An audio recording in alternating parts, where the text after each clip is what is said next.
दूसरे सीजन की शुरुआत होती है सीयूएन के साथ, जो अब थेरेपी ले रहा है क्योंकि जो कुछ भी उसके साथ हुआ उसके बाद वो ठीक से सो भी नहीं पाता था। स्कूल में भी सब उससे डरते थे क्योंकि अफवाह फैल चुकी थी कि उसने अपने सबसे अच्छे दोस्त को मार डाला है और उसी वजह से उसकी ट्रांसफर हुई थी। अब एंट्री होती है जंटे की, एक शर्मीला सीधा सादा लड़का जो स्कूल के गुंडों का मैसेंजर बन चुका है। हर सुबह उसे उनके लिए नाश्ता लेकर आना होता है वरना जमकर पिटाई होती है। ऊपर से उसे जबरदस्ती फोन चुरवा कर यूमिन को देने पड़ते हैं, जो कि पिछले सीजन के एंड में दिखा था गुंडों का सेल्फ प्रोक्लेम्ड लीडर। यूमिन ने सीवेन से कभी पंगा नहीं लिया और यही बात अफवाहों को और हवा दे रही थी कि सीवेन एक पागल साइको है। जंटे एक दिन सीवेन को खुद ये अफवाह सुनाता है और यूमिन उसे कहता है कि सब झूठ है, पर उसके साथ ही उसे सीवेन का फोन चुराने का ऑर्डर भी दे देता है। जंटे अंदर से डरा हुआ था, लेकिन गुंडों के डर के आगे उसकी हिम्मत जवाब दे जाती है और वो फोन चुरा लेता है। सीवेन सब समझ जाता है बट वो कुछ नहीं कहता क्योंकि उसे जंटे की हालत का अंदाजा था। स्कूल खत्म होने के बाद जंटे उससे कहता है कि वो नया फोन खरीदने के लिए पैसे दे सकता है, जिस पर सीवेन सिर्फ एक बात कहता है, तू डरपोक है। रात को फिर से नींद नहीं आती तो सीवेन अस्पताल चला जाता है सूहो से मिलने, जहां वो घंटों अपने बेहोश दोस्त से बातें करता रहता है। अगले दिन स्कूल में सीवेन देखता है कि जंटे फिर से गुंडों के हाथों परेशान हो रहा है, लेकिन वो खुद को रोकता है क्योंकि अब वो और मुसीबत नहीं चाहता। दिन ढलते ढलते जंटे को पछतावा होने लगता है तो वो सीवेन को एक ब्रेड और दूध देता है, साथ ही कबूल करता है कि फोन उसी ने चुराया था। सीवेन पहले तो उसे इग्नोर करने की सोचता है, बट जंटे उससे पूछ बैठता है कि वो क्या करे जिससे उसकी डरपोक छवि बदल जाए। वो सीवेन से कहता है कि उसे खुद को डिफेंड करना सिखा दे, बट सीवेन साफ कह देता है कि वो ये सब नहीं सिखा सकता। हाँ, एक सलाह जरूर देगा। न्यूटन का तीसरा नियम याद रख, हर क्रिया की प्रतिक्रिया होती है। अगर कुछ बदलना है तो तुझे पहले खुद को बदलना होगा। रात को दूसरी तरफ यूमिन पूरी चालाकी से फोन चुराकर अपने काम में लगा हुआ था। वो यूनियन अलायंस नाम की एक डेंजरस स्कूल क्रिमिनल गैंग में शामिल होना चाहता था, जो शहर की हर स्कूल में फैली हुई थी। इस गैंग के लीडर्स में से एक था एक साइको जो साइबर कैफे से अपना गंदा बिजनेस चला रहा था। उसे किसी से डर नहीं लगता था। यूनियन अलायंस में शामिल होने के लिए यूमिन को एक फिक्स नंबर तक फोन पहुंचाने थे, बट वो पूरा नहीं कर पाया तो और टाइम मांगने चला गया। अब दूसरी ओर जंटे सीयूएन की बातों से इंस्पायर्ड होकर एक बड़ा कदम उठाता है। वो सारे चुराए हुए फोन वापस उनके असली मालिकों को लौटा देता है। जैसे ही यूमिन को इस बारे में पता चलता है, उसका दिमाग घूम जाता है और वो जुनटाई को बुरी तरह पीटने पहुंच जाता है। जुनटाई खुद को बचाने की पूरी कोशिश करता है, लेकिन यूमिन तो उसे जान से ही मार देना चाहता था। सीयूएन ये सब देखता है और उसे फिर सूहो की पिटाई याद आ जाती है। फिर वो उठता है और जुनटाई के सामने दीवार बनकर खड़ा हो जाता है। वो यूमिन को रुकने के लिए कहता है, बट यूमिन उसे भी पीटना शुरू कर देता है। सीयूएन चुपचाप सारे घूंसे सहता है, लेकिन जैसे ही मौका मिलता है वो उसे चकमा देता है और यूमिन को बुरी तरह हरा देता है, इतना कि वो पूरी तरह शर्मिंदा हो जाता है। माहौल और गर्म होने ही वाला था कि तभी एंट्री होती है ह्युनताक की, जो सीधा यूमिन से कहता है कि अगर अब भी नहीं रुका तो उससे पंगा लेना पड़ेगा। यूमिन की सारी हेकड़ी उतर जाती है क्योंकि असल में वो लड़ना जानता ही नहीं था। फिर सीयूएन जंटे को लेकर ट्रीटमेंट के लिए जाता है और पूछता है कि उसने ये सब क्यों किया। जंटे का जवाब सिर्फ इतना था, मैंने तुम्हारी बात मान ली थी। थोड़ी देर बाद पूरा स्कूल बस एक ही बात कर रहा था, सीयूएन की लड़ाई और ये कि वो वाकई एक साइकोपैथ है। ये सब सुनकर जबरदस्त तरीके से बेइज्जत हुआ यूमिन अब एक चाल चलता है। वो तय करता है कि अपने दुश्मनों को आपस में ही भिड़ा देगा। अगले दिन सीयूएन और जुनटे के बीच दोस्ती और गहरी हो चुकी थी और यूमिन इसी को अपने प्लान में इस्तेमाल करता है। वो जानबूझकर ऐसा दिखाता है जैसे वो सीयूएन और जंटे का बेस्ट फ्रेंड है, ताकि ह्युनताक को लगे कि ये दोनों अब एक टीम में हैं। फिर ब्रेक में यूमिन जानबूझकर बास्केटबॉल क्लब को तहस नहस कर देता है ताकि सारा इल्जाम सीयूएन पर जाए। उधर सीयूएन परेशान था क्योंकि उसने पूरे पीरियड में जुनटे को देखा ही नहीं था। तभी यूमिन आकर बताता है कि ह्युनताक जुनटे को जबरदस्ती अपने क्लब में घसीट कर ले गया। जब सीयूएन वहां पहुंचता है तो जंटे एक लॉकर में बंद होता है और जैसे ही वो बाहर निकलता है ह्युनताक उन्हें वहीं देख लेता है। ह्युनताक जब क्लब में पहुंचता है तो सब कुछ बर्बाद हो चुका होता है। उसे यकीन हो जाता है कि नया लड़का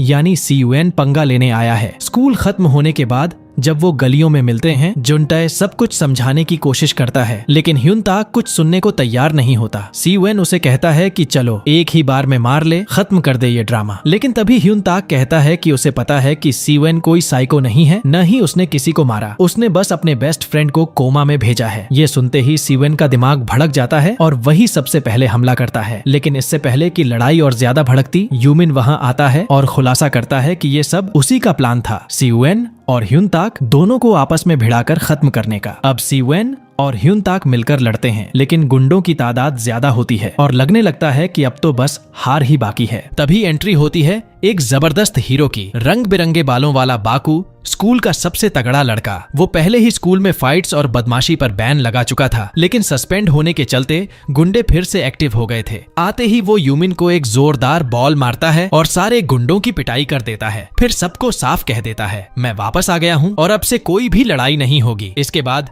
ह्युनताक सीयूएन से माफी मांगता है और कहता है कि उसने गलत समझा, बट सीयूएन हमेशा की तरह चुपचाप चलता बनता है। अगले दिन बाकू फिर स्कूल आता है, एकदम पॉपुलर, एनर्जेटिक, लेकिन उतना ही जिम्मेदार भी। उसी की वजह से स्कूल में कभी बदमाशी या लड़ाई नहीं होती थी, लेकिन अब प्रिंसिपल को खबर लग चुकी थी कि स्कूल में फिर फाइट हुई है और वो बाकू को दोबारा सस्पेंड नहीं करना चाहते थे। तो सजा के तौर पर चारों को एक स्टेज प्ले में हिस्सा लेने के लिए मजबूर कर दिया जाता है। बाकू की हरकतें और पर्सनैलिटी सू हो से काफी मिलती जुलती थी और सीयूएन को ये बात बहुत अनकंफर्टेबल लगती थी, इसलिए वो उससे दूरी बनाकर रखना चाहता था। बट बाकू की एनर्जी सब पर भारी पड़ती थी। रात को सीयूएन की माँ फिर से परेशान थी कि उसका बेटा फिर किसी झगड़े में फंस गया, बट सीयूएन उसे दिलासा देता है कि चिंता मत करो। उधर यूनियन अलायंस के बेस में यूमिन की हालत खराब थी। फोन डिलीवर न करने की वजह से उसकी जोरदार पिटाई हो रही थी। वो गिड़गिड़ाकर और वक्त मांगता है और वादा करता है कि अगली बार वो डबल फोन देगा। जैसे ही वीकेंड आता है, चारों लड़कों को स्टेज पर एक नाटक में परफॉर्म करना पड़ता है। भले ही वो नाटक एक सजा के तौर पर दिया गया था, लेकिन सब ने उसमें खूब मजा किया। सीयूएन को भी उनके साथ वक्त बिताकर अच्छा लग रहा था, लेकिन जब वो बाथरूम गया तभी एक साइकोपैथ उसका रास्ता रोक लेता है। वो उसकी एक फोटो लेता है और कहता है कि बस हाय कहने आया है। फिर अचानक उस पर हमला करता है, लेकिन सीयूएन के रिफ्लेक्सेस इतने जबरदस्त होते हैं कि वो खुद को बचा लेता है और वो पागल उसे छोड़ देता है। बाहर निकलते वक्त साइको की मुलाकात बाकू से होती है और वो मजाक में कहता है कि उसने बाथरूम में उसके दोस्त को हेलो कहा है। ये सुनते ही बाकू भड़क जाता है और गुस्से में कहता है कि अगर उसने कुछ किया है तो वो उसे जान से मार देगा, लेकिन सीयूएन उसे टाल देता है और ऐसे दिखाता है जैसे कुछ हुआ ही नहीं, ताकि बाकू परेशान न हो। कुछ वक्त बाद हम मिलते हैं यूनियन अलायंस के असली लीडर से, बैकजिन। बाहर से वो एक टॉपर, शरीफ और आइडियल स्टूडेंट था, इसलिए किसी को शक भी नहीं था कि वो एक पूरी क्रिमिनल ऑर्गेनाइजेशन चला रहा है। उधर यूमिन ने उससे मिलने का टाइम लिया होता है ताकि उसे वो सारे मोबाइल दे सके जो उसने वादा किए थे, लेकिन ये सब सिर्फ एक जाल था। उसे लगा था कि बैकजिन एक सीधा साधा नर्ड है और वो उसे आसानी से पकड़ लेगा, लेकिन असलियत कुछ और ही थी। बैकजिन एक ट्रेंड फाइटर था और इतने तेज कि कोई भी गुंडा उसे छू भी नहीं पाया। दिन के आखिर में सब लड़के प्लान बनाते हैं बाहर खाने का, लेकिन सीयूएन कहता है कि उसके पहले से प्लान्स हैं। बाकी सब बाकू की दुकान पर चले जाते हैं और जब उसे सारी बात बताते हैं तो वो बेहद खुश होता है, खासकर ये जानकर कि जुन तायाए में इतनी हिम्मत आ गई है। जुन तायाए भी बताता है कि ये सब सीयूएन के दिए गए सलाह की वजह से ही मुमकिन हुआ और वो उसका बहुत एहसानमंद है, क्योंकि उसी ने उसे गुंडों से बचाया था। फिर बाकू सीयूएन को कॉल करता है ये पूछने के लिए कि वो ठीक ठाक घर पहुंचा या नहीं। सीयूएन झूठ में कहता है हाँ, लेकिन असल में वो अस्पताल गया होता है सूहो से मिलने। तभी वही साइकोपैथ फिर सामने आ जाता है और कहता है कि अगर वो अपने दोस्त को बचाना चाहता है तो उसके साथ चले। सीयूएन उसका पीछा करता है और उसे सीधा ले जाया जाता है बैकजिन के पास। आमने सामने होते ही सीयूएन साफ कह देता है कि उसे फर्क नहीं पड़ता कि वे कौन हैं या क्या करते हैं। अगर उन्होंने सूहो को कुछ भी किया तो वो सबका अंत कर देगा। बैकजिन सिर्फ एक बात कहता है, बाकू से दूर रहो, तभी सब सुरक्षित रहेंगे। तभी साइकोपैथ उससे पूछता है कि आखिर बाकू और उसके स्कूल से उसकी ये अजीब सी दीवानगी क्यों है। राज खुलता है, बाकू और वो साइको क्रिमिनल बचपन में बेस्ट फ्रेंड्स थे, लेकिन उसकी ऑब्सेसिव नेचर की वजह से दोस्ती टूटी। अब वो चाहता है कि उसका पुराना दोस्त खुद आए, इसलिए उसने पूरा प्लान बनाया। उसने 3 लड़कों को बाकू के पापा के रेस्टोरेंट में भेजा, फेक आईडी दिखाकर उनसे शराब सर्व करवाई और फिर शिकायत दर्ज करा दी कि नाबालिग बच्चों को शराब दी गई। अगले दिन सीयूएन अपने दोस्तों से मिलने जाता है और कहता है कि उसने खुद बैकजिन से बात की है, इसीलिए वो अब नहीं चाहता कि वे लोग उसे अपने झगड़ों में घसीटें। वो दोस्त हो सकते हैं, लेकिन सीयूएन अब अकेला रहना चाहता है। जवाब में वो लोग उसे घमंडी कहकर भगा देते हैं और जुनटे उसे पीछे से फॉलो करता है, बट सीयूएन साफ कह देता है कि अब उसे अकेला छोड़ दे, उसे अकेले रहना ज्यादा पसंद है। कुछ दिनों बाद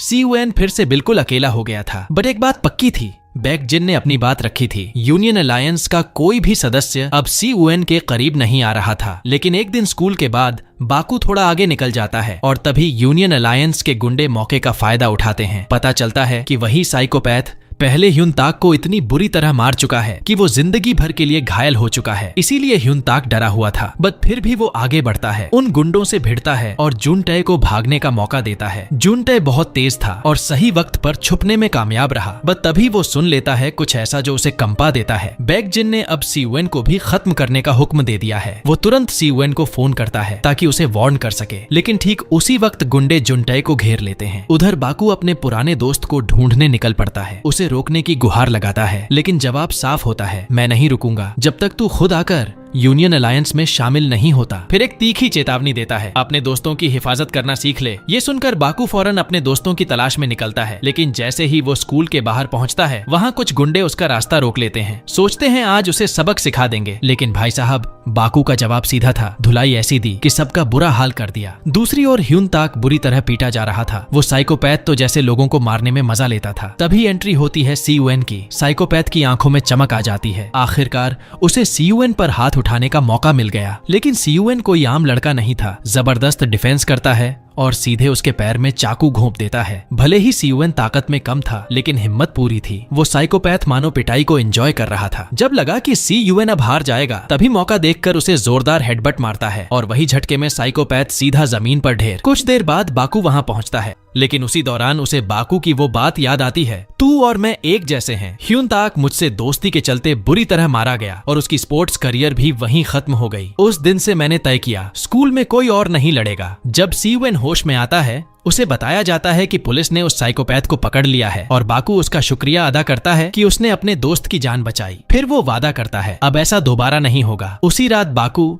बैकजिन को कॉल करता है और कहता है जो चाहिए था वो देने को तैयार हूँ। अगली सुबह साइकोपैथ थाने से बाहर निकलता है और बैकजिन उसे खुद लेने आता है, लेकिन उसे एक शक था, आखिर इतनी जल्दी पुलिस ने उसे छोड़ा कैसे। तो उसे सुनसान जगह पर ले जाकर पूछता है, तूने पुलिस को क्या बताया? जवाब आता है, कुछ भी नहीं बोला, तेरे धंधे के बारे में, और तू मुझ पे शक कर रहा है। ये सुनकर दिल दुखता है, लेकिन परेशानी खत्म नहीं होती। अगले ही दिन उसके बॉस के गुंडे खुद बैकजिन के पीछे पड़ जाते हैं। वो कहता है मैं खुद बात करूंगा बॉस से, लेकिन वो नहीं मानते और जबरदस्ती उसे ले जाने की कोशिश करते हैं। मजबूरी में बैकजिन उन्हें पीटकर वहीं धराशायी कर देता है। कुछ दिनों में सीयुएन, जुनटे, ह्युनताक और बाकी लड़कों का गहरा याराना बन चुका था। इवन अगर सीयुएन खुद नहीं चाहता था, फिर भी अब वो उनके ग्रुप का हिस्सा बन चुका था। सब साथ में वक्त बिताते, हंसी मजाक करते और जिंदगी थोड़ी रंगीन लगने लगी थी। लेकिन तूफान आने ही वाला था। जिन लड़कों ने बाकू के पापा पर झूठा केस किया था, अब वो किसी भी तरह का सेटलमेंट मानने को तैयार नहीं थे। जब बाकू थाने पहुंचता है और देखता है कि वो उसके पापा का मजाक उड़ा रहे हैं, तो उसका गुस्सा फट पड़ता है। उस रात असली मुजरिम खुद बैकजिन से मिलने आता है और कहता है अब मैं किसी मुसीबत में नहीं पड़ सकता, अगर कुछ गड़बड़ हुई तो तू भुगतेगा। उधर सीयुएन की भी जिंदगी में भूचाल था। उसकी माँ अब उसे विदेश भेजना चाहती थी। सीयुएन मना करता है, लेकिन माँ रोने लगती है। जब तुझे हर बार चोट खाई हालत में देखती हूँ तो खुद को बहुत बुरी माँ लगती हूँ। ये सुनकर सीयुएन का दिल टूट जाता है और वो मान जाता है।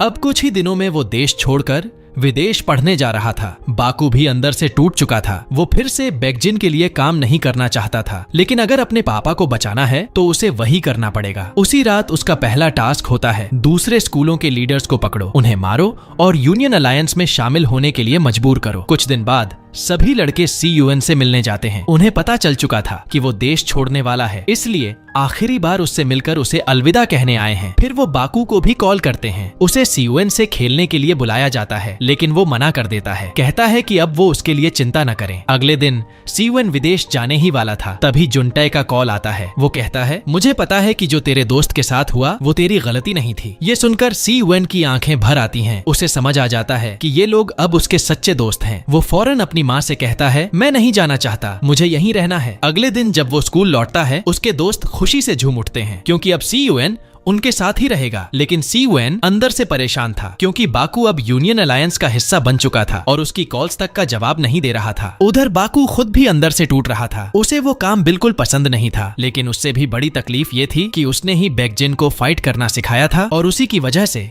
वो अब एक क्रिमिनल बन चुका था। अगले दिन सभी दोस्त उसे ढूंढते हुए उसके घर पहुंचते हैं, लेकिन उसके पापा कहते हैं कि वो कई रातों से घर नहीं आया और अब उसके लिए चिंता करना बंद कर दें। मगर सीयुएन उसका बचाव करता है। आपका बेटा एक अच्छा इंसान है और इसलिए सब उसे पसंद करते हैं। स्कूल में सीयुएन ठान लेता है कि वो अपने दोस्त को वापस लाएगा, तो वो जाता है जूमन के पास और उससे बाकू के बारे में जानकारी मांगता है। यूमिन बताता है कि बाकू या तो बॉलिंग एरिया में होगा या बाइक्स के चक्कर में। असल में वो लोग बॉलिंग क्लब को एक सीक्रेट बेस की तरह यूज करते थे और बाइक की चोरी ही उनका असली धंधा था। वो पहले बाइक्स चुराते, फिर उनकी चाबियों की कॉपी बनाते और बाद में वही बाइक दोबारा चुराते रहते। सब कुछ कैश में होता था, इसीलिए पुलिस कुछ कर नहीं पाती। जूमन उन्हें एक प्लान देता है, चलो मिलकर उनके लीडर को गिराते हैं, लेकिन सीवन फिलहाल मना कर देता है। उधर बाकू बुरी तरह हताश था, वो काम उसे बिल्कुल पसंद नहीं था, लेकिन कम से कम अपने पापा को पैसे भेज पा रहा था। फिर सीवन यूनियन अलायंस और बैकजिन के बारे में सब कुछ रिसर्च करता है और खुद उससे मिलने पहुंचता है, लेकिन वो वहां नहीं होता। उसके गुंडे कहते हैं आराम से बैठो, वो आता ही होगा। उधर लड़के भी अपने दोस्त की मदद के लिए सबूत ढूंढने निकलते हैं। उन्हें पता है कि बाकू को आजाद कराने का एक ही रास्ता है, यूनियन अलायंस को खत्म करना। और इसी कोशिश में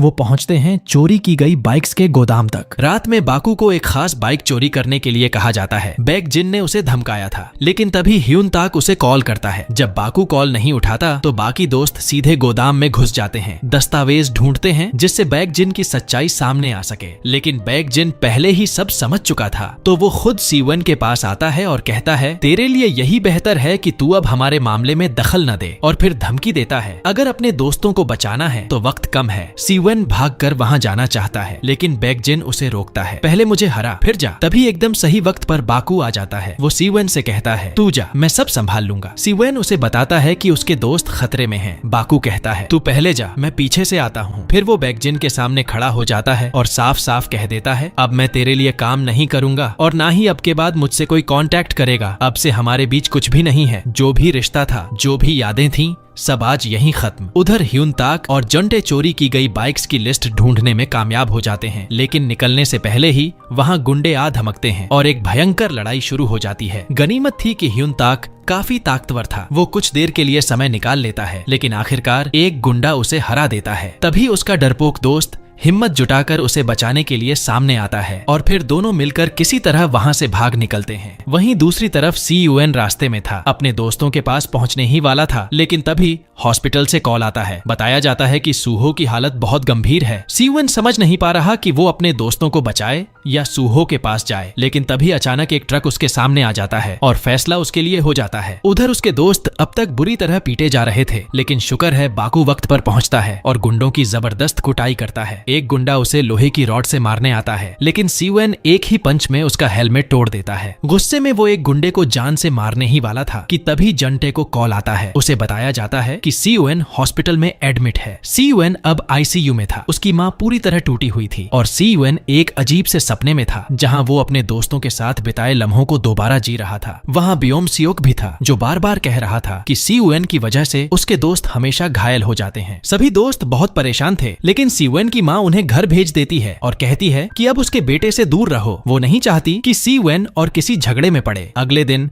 बैकजिन गुस्से से पागल हो जाता है और अपने सारे लोगों को लड़कों की तलाश में भेज देता है। जब बाकू घर आता है, उसके पापा उसे खाना देने की कोशिश करते हैं, माफी मांगते हैं और वो सारे पैसे लौटा देते हैं जो पार्क ने कमाए थे। वो कहते हैं अब इन पैसों की जरूरत नहीं, बस इन परेशानियों से बाहर निकल आ। तेरे दोस्त तुझसे बहुत प्यार करते हैं, तू भी उनकी कद्र कर। बाद में जंटे पुलिस स्टेशन जाकर बाइक्स के रजिस्टर से फाड़ी गई एक लिस्ट जमा करता है, लेकिन पुलिस कहती है कि इससे कुछ नहीं होगा और वे उसकी मदद नहीं कर सकते। जैसे ही वो स्टेशन से बाहर आता है, गुंडे उसका इंतजार कर रहे होते हैं, उसे पकड़ लेते हैं क्योंकि उन्हें चुगली करने वाले पसंद नहीं। फिर उसकी जमकर पिटाई होती है, लेकिन जंटे हिम्मत नहीं हारता, कहता है कि उसने सबूत की एक तस्वीर ली है और अगर बैकजिन ने उसके दोस्तों को नहीं छोड़ा तो वो पुलिस के पास जाएगा। लेकिन बैकजिन को फर्क नहीं पड़ता, उल्टा अपने आदमियों को कहता है इसकी और पिटाई करो। तभी वहां आता है वही साइकोपैथ और जुंटे की बहादुरी देखकर उसे बचा लेता है। फिर उसके दोस्त भी पहुंचते हैं और बाकू उसका शुक्रिया अदा करता है। इस सब की खबर जब असली माफिया बॉस को लगती है तो वो आग बबूला हो उठता है। बैकजिन के होश उड़ जाते हैं क्योंकि उसके बॉस ने साफ कह दिया है कि अगर उसकी लापरवाही से कोई भी मुश्किल हुई तो उसकी जान ले ली जाएगी।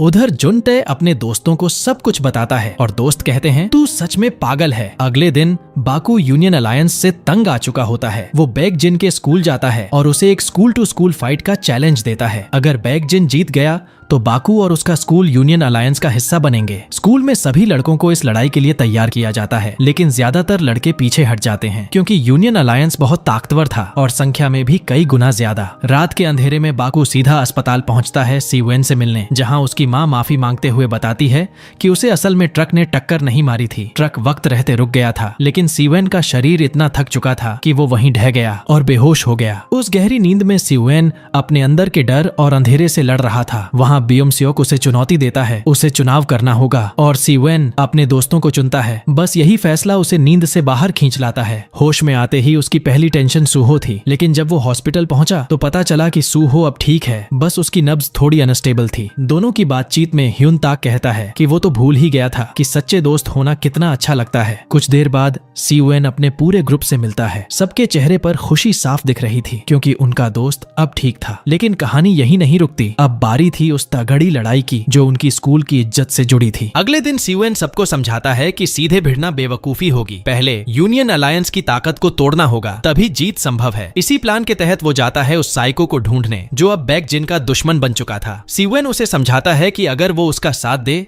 तो खुद को भी बचा सकता है। साइको पहले तो उसे पागल कहता है, लेकिन फिर मान जाता है और एक बैंक अकाउंट देता है जिसमें बैक जिन के सारे गुनाहों का सबूत भरा पड़ा था। सीवेन वो सबूत लेकर यूमिन के पास जाता है और उसे कहता है कि पूरे स्कूल में अफवाह फैला दो कि बैक जिन सबको बेवकूफ बना रहा है और उनका पैसा भी चुरा रहा है। प्लान काम करता है। बैक जिन के लोग धीरे धीरे उसका साथ छोड़ने लगते हैं क्योंकि उनमें से कोई वाकई वफादार नहीं था, सब बस पैसों के लिए उसके साथ थे। उधर ह्यून ताक और उसका दोस्त जमकर ट्रेनिंग कर रहे थे। उनका सिर्फ एक मकसद था, इस लड़ाई को जीतना। बाकू हालांकि अभी भी अंदर से टूटा हुआ था, वो बैक जिन को लेकर चिंतित था, लेकिन इसी दौरान हमें पता चलता है कि वो क्रिमिनल जिससे सब डरते थे उतना बुरा इंसान भी नहीं था। वो एक अनाथ बच्चा था जो हर महीने अपने अनाथालय को पैसा भेजता था। हालांकि वहाँ की मैनेजर को अब शक होने लगा था कि पैसा कहाँ से आ रहा है। लड़ाई वाले दिन तक आते आते सीयूएन ने यूनियन अलायंस के कई सैनिकों को तोड़ दिया था। दूसरी तरफ जंटे और ह्यून ताक ने भी काफी सारे वॉलंटियर्स इकट्ठा कर लिए थे और यूमिन भी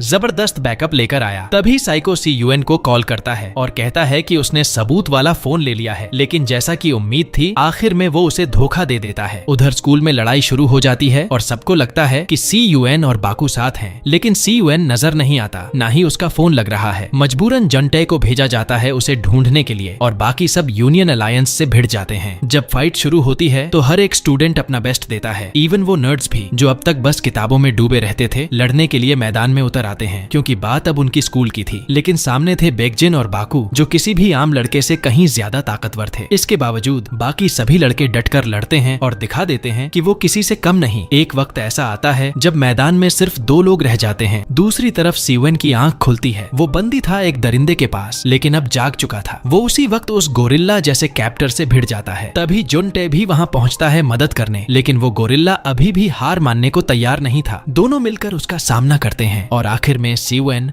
उसे लोहे की म्यान से हरा देता है। फिर बिना एक पल गंवाए सीवेन सीधा दौड़ पड़ता है उस आखिरी लड़ाई की ओर। बाकू अपने पुराने दोस्त को बार बार कंधे पर घूंसे मारता है अपनी पूरी ताकत लगाकर, लेकिन अब बैकजिन पहले से कहीं ज्यादा ताकतवर बन चुका था। एक घायल हाथ के बावजूद वो बाकू को हरा देता है। खुद को विजेता मानते हुए वो ऐलान कर देता है कि अब बाकू की स्कूल भी यूनियन अलायंस का हिस्सा बनेगी। लेकिन उसे क्या पता था कि सीयूएन इस फाइनल बैटल के लिए वहां पहुंचने ही वाला था। जैसे ही सीयूएन आता है मैदान का माहौल पूरी तरह बदल जाता है। दोनों के बीच तगड़ी भिड़ंत शुरू होती है। सीयूएन के पास इस बार एक स्ट्रेटजी थी। वो बार बार बैकजिन की टांग पर हमला करता है ताकि उसकी ताकत को कम किया जा सके। लग रहा था कि सीयूएन जीत सकता है, लेकिन बैकजिन कोई आम लड़ाकू नहीं था, वो लड़ाई का दरिंदा था। आखिरकार बैकजिन सीवेन को गिरा देता है, लेकिन सीवेन मुस्कुराते हुए कहता है कि ये सब उसके प्लान का हिस्सा था। उसने तो बस बाकू को रिकवर करने का वक्त दिया था। तभी बाकू उठता है। उसकी आंखों में अब कोई झिझक नहीं थी, बस गुस्सा और फैसला। वो एक ही झटके में बैकजिन को खत्म कर देता है बिना किसी पछतावे के। इसी के साथ यूनियन अलायंस का पतन हो जाता है। सारे लड़के बेहद खुश थे कि उन्होंने ये बड़ी लड़ाई जीत ली, लेकिन वो इतने थक चुके थे कि घर लौटते वक्त सब बस में ही सो गए। कुछ दिनों बाद सब कुछ बदल चुका था। स्कूल में अब कोई लड़ाइयां नहीं थी, सब शांत था और बैकजिन वो पूरी तरह गायब हो चुका था। वो वही गैंगस्टर था